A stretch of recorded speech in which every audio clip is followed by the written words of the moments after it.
பசித்தவர்களுக்கு உணவளிப்பவர்களை அந்த இறைவனாலும் சபிக்க இயலாது என்ற வள்ளலாரின் வாக்குக்கேற்ப பல உயிர்களுக்கு உணவளித்து புண்ணியங்களை சேர்த்து வைத்திருக்கும் நடிகர் திரு ராஜசிம்மன் அவர்களை அன்போடு பேச அழைக்கிறோம்.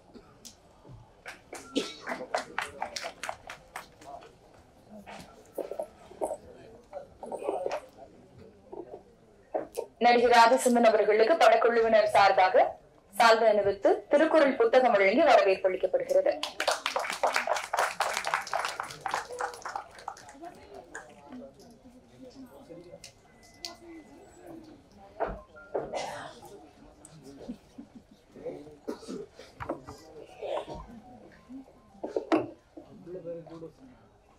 மேடையில் வீட்டிற்கும் பெரியவர்களுக்கும் இந்த விழாவிற்கு வருகை இருந்திருக்கும் நண்பர்களுக்கும் பத்திரிகையாளர் நண்பர்கள் அனைவருக்கும் என்னுடைய தாழ்மையான வணக்கங்களை தெரிவித்துக் கொள்கிறேன்.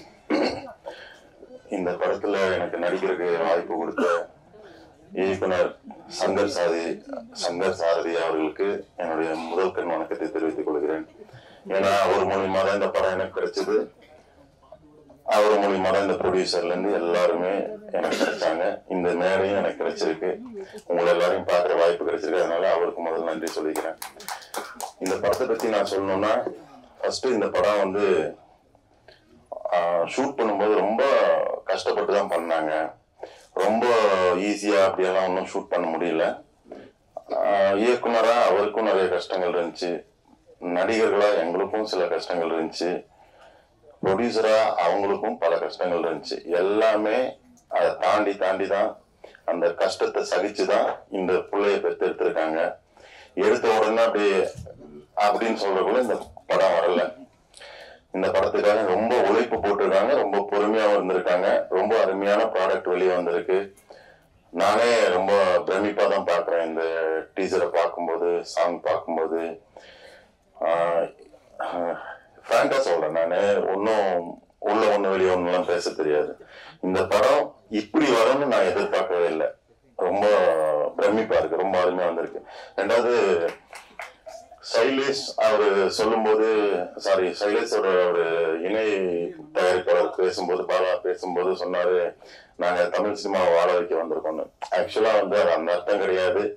எல்லாரும் பேசிட்டாங்க, இருந்தாலும் நானும் பேசுறேன் அதை பத்தி. ஏன்னு கேட்டா, அவரை ரொம்ப க்ளோஸா இவங்க கூட தான் நான் பழகியிருக்கேன். அதனால சொல்றேன், அவங்க இருக்கிற ஊர் வேற, வாழ்ந்துட்டு இருக்கிற இடம் வேற, தமிழ்நாடு கிடையாது. அதனால ரொம்ப தூரத்துல அயல் தேசத்துல இருக்கிறதுனால அவங்களோட பேச்சோட ஸ்லாங் வந்து டிஃப்ரெண்டா இருக்கு. அவங்க வந்து அங்கே ரொம்ப வருஷமா அங்க இருக்கிறதுனால அது அவங்க வாழ்ந்துட்டு இருக்க பூமியாவும், இங்க அவங்க இன்வெஸ்ட் பண்றதுக்கு வந்திருந்ததுனால இப்படி சொல்லிட்டாங்க. அதனால இது யாரும் தப்பா நினைக்க வேண்டாம். அவங்க கண்டிப்பா நல்ல விஷயமா தான் வந்திருக்காங்க. அவங்க சொன்ன உள்ளர்த்தம் வந்து நல்ல அர்த்தம் தான். சொன்ன வார்த்தை தான் வந்து கொஞ்சம் வேற மாதிரியான வார்த்தை. அதனால யாரும் அதை ஃபீல் பண்ணாதீங்க. அதுக்கப்புறம் இங்க நிறைய பேர் பேசினாங்க. என்ன சொன்னாங்க, நடிகர்கள்லாம் நல்லா தான் வாழ்ந்துட்டு இருக்காங்கன்னு. கண்டிப்பா ஒரு இடத்துல நமக்கு ஒரு விஷயம் கிடைக்கும் போது அதுக்கு உண்டான பதில் நம்ம சொல்ல வேண்டியதா இருக்கும் இல்லையா? எல்லா நடிகரும் நல்லா தான் வாழல, அவங்களுக்கு உண்டான கஷ்டம் அவங்களுக்கு இருக்கும். ஒரு இடத்துக்கு நம்ம வந்துட்டோம்னா அதுக்கப்புறம் அந்த இடத்த விட்டு நம்மளால கீழே இறங்கவே முடியாது. எவ்வளவுதான் தள்ளினாலும் நம்ம அந்த பந்து மாதிரி எம்பி மேலதான் வரக்கு ட்ரை பண்ணுவோமே ஒழிஞ்சு திரும்பி நம்ம மூழ்கிடுவோம்னு யாருக்குமே அதுக்கு ஆசை கிடையாது. நீங்க 90 வயசு கிழவனை கூப்பிட்டு எல்லாம் கேளுங்க, எப்பா நீ நாளைக்கு செத்து போயிடுன்னு சொல்லுவாங்க. ஐயோ நாளைக்கு நான் செத்துருவேனா அப்படின்னா அவன் கேட்பான், பரவாயில்லப்பா நான் செத்துட்டு போறேன்னு யாருமே சொல்ல மாட்டாங்க. ரொம்ப 99% யாரும் சொல்ல மாட்டாங்க. அந்த மாதிரி இருக்கிற ஸ்டேஜ்ல இருந்து கீழே வரக்கு யாருமே விரும்ப மாட்டாங்க. அப்போ ஒரு இயக்குனர், தயாரிப்பாளர், மியூசிக் டைரக்டர், கேமராமேன், யாரை வேணா நீங்க எடுத்துக்கோங்க, டெக்னீஷியன் கூட எடுத்துக்கோங்க, ட்ராலி தள்ளுற பையனை கூட எடுத்துக்கோங்க. அவங்க ஒரு நாள் ஒரு கஷ்டப்படுறாங்க, அவங்க வீட்டுல சாப்பாட்டு காசு இல்ல அப்படின்னா அவங்க வெளியே போய் வேலைக்கு போனா யாருமே அவங்களை டீஸ் பண்ண போறது இல்லை, யாருமே அவங்களை பிரமிப்பா பார்க்க போறது இல்லை. புரியுதுங்களா? ஆனா அதுலயும் ஒரு சில இயக்குநர்கள், தயாரிப்பாளர்களை கண்டிப்பா வெளியில தெரிஞ்சிருக்கும், ரொம்ப ரெஜிஸ்டர் ஆனவங்களும் தெரிஞ்சிருக்கும். நான் சொல்றது பொதுவா சொல்றேன். ஆனா சின்ன கேரக்டர் பண்ண நடிகர்களை கூட பொதுமக்களுக்கு நல்லா தெரியும். ஏன் நான் அதுல கடந்து வந்ததுனால அந்த விஷயத்த நான் இந்த இடத்துல பதிவு பண்றேன். அவங்க செய்யற வேலையை எல்லாருமே சரியா செஞ்சிட்டோம்னா யாருக்குமே எந்த பிரச்சனையுமே வராது. இயக்குனர் கரெக்டா இயக்கம் பண்ணணும், ப்ரொடியூசர் கரெக்டா ப்ரொடியூஸ் பண்ணணும். அவங்களோட வேலை என்னென்ன, சம்பளம் கரெக்டா கொடுக்கணும். சம்பளம் பேசும்போது நீங்க கம்மியா பேசுங்க, ஒன்றும் தப்பு இல்லை. 100 ரூபாய் பேசுங்க ஒரு நாளைக்கு, அந்த 100 ரூபாய் கரெக்டா கொடுங்க.